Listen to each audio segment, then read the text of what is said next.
অনেকে বলেন নিজের দুঃখের কথা কাউকে না বলাই ভালো। মাঝে মাঝে নিজের দুঃখের কথা কাউকে বলাটা কঠিনও মনে হতে পারে, বিশেষত যখন মনে হয় সেটা শেয়ার করলে অন্যরা হয়তো বুঝবে না বা কোনো সমাধান দিতে পারবে না। কিন্তু কখনো কখনো তা মনে চেপে রাখা আবার ভালোও না, মনে খুব চাপ পড়ে। মাঝে মাঝে এমন কাউকে খুঁজে পেতে ইচ্ছে হয় যাদের সাথে শেয়ার করলে বা যার সাথে শেয়ার করলে কিছুটা মানসিক শান্তি আসে মনে। তবে সবসময় নিজের মনকে খুব শক্ত করে রাখা ভালো, যাতে একা যদি কখনো থাকতেও হয় মন সেটা মেনে নিতে পারে। খুব সুন্দর কটা লাইন শুনেছিলাম। মন রে ওরে মন, একলা কাঁদে একতারাটি মাতাল সর্বজন। সত্যি কি অন্যের মনের কান্না আমি শুনতে পাই?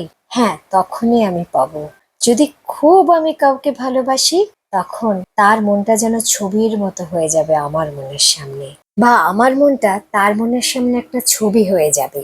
কিন্তু খুব বিরল এমন মনের দেখা পাওয়া, আর যদি পাওয়া যায় তখনই তো মন বলে ওঠে, তোমারও মন আমি জানি বেসুরো হলেও অভিমানী।